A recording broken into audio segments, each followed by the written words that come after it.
Have you ever looked around you, whether it's people on social media, your colleagues or your friends, or even sometimes your family, and you just think to yourself that, why does everyone seem to have everything figured out, and I am the only one that's not good enough?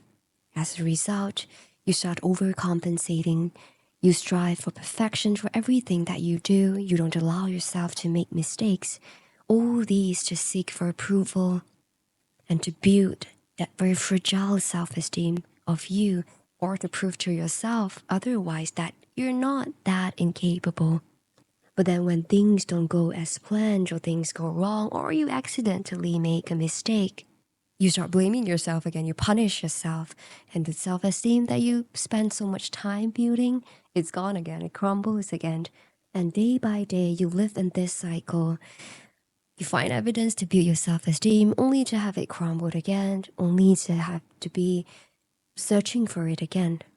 If this feels familiar to you, what you are experiencing is insecurities, something that a lot of people has felt. But how do we deal with insecurities then?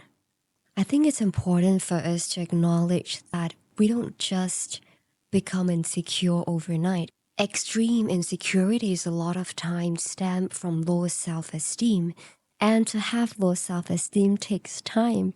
It's oftentimes the result of recurrent negative experiences, being criticized, being rejected, or failing at something important. And we take these events and we start interpreting them as I am not good enough.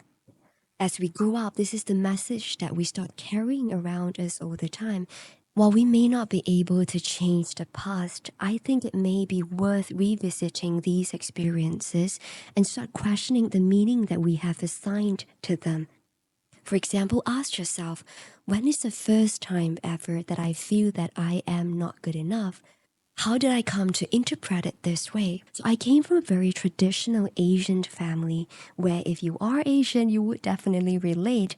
We don't get a lot of compliments. We don't get told that you have done well, you did a good job. I never got that as a child.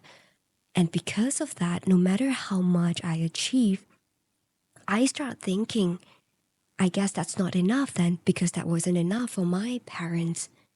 And I carry this into adulthood every day when I look at myself. I don't think I'm doing a good job because I don't know how to tell myself that I am doing a good job because nobody ever told me that. But do you know that the meaning that we have assigned to these events may not be the only or correct interpretations? Have you ever asked yourself, is it truly that way? Was it truly my problem? Or could it be other factors? Like, when my parents don't compliment me and never tell me that I do a good job, is it really because I am doing such a bad job that I am a failure? Or is it because they are merely product of their time and they don't know any better because they didn't receive that kind of treatment from their parents and they don't know how to treat you any better? Or when you fail an interview or an exam, was it truly because you are a failure, or was it simply because you were anxious or you were unprepared? How have you come to define yourself based on these single events rather than seeing yourself as a whole? How about those times that you actually do a good job? How have you come to forget those moments? But what I want us to try to do here is even noticing that and try to question the negative bias. Because only if you could see beyond the label that you have put on yourself, can you start having a bit of trust on yourself and reducing your personal insecurities. No matter how well prepared I am, things just don't go as planned a lot of times. And then I ask myself, how can I do better next time? All this while, what's important is not to be perfect, but to trust that even when you make mistakes, you could come back stronger and you could improve. I think that's a turning point for me that gives me courage to deal with daily struggles, because I started trusting that no matter what happens, it's not the end of the world. I can deal with it. I can handle it. I realized because of the habit that I have all this while of wanting to be perfect in order to compensate for the belief that I am not good enough. Why am I setting myself up for failure? Because I want to be perfect, and yet I know it's impossible. Don't treat yourself the way people that have hurt you treated you. You deserve compassion, especially from yourself. A better way out of this would be to just accept that I have flaws, a lot, in fact, and that is okay. Because making mistakes, having flaws, disappointing people are just part of being human.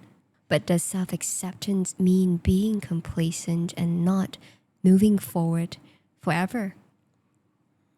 You don't have to be harsh on yourself and punish yourself in order to become better. You can use love and compassion towards yourself as a fuel to motivate you every day.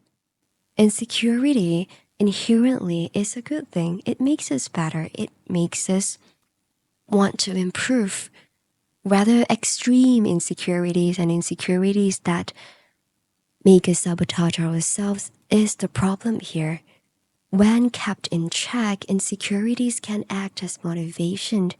We just don't want it to take control over us. It's how you respond to that insecurity that makes the difference. For some people, that insecurities weigh them down. It makes them depressed. It makes them not want to move forward anymore because it makes life too difficult. I hope this video brings comfort to anyone feeling insecure right now. You're not alone. You deserve kindness, especially from yourself. How about we do this? Let's share a negative belief that you have about yourself, one that has been torturing you all this while, in the comment section. I want you to imagine that as you're typing that down, you're slowly separating yourself from that belief. And once you click send, you're letting go of that belief, and that's no longer the baggage that you have to carry with yourself every day.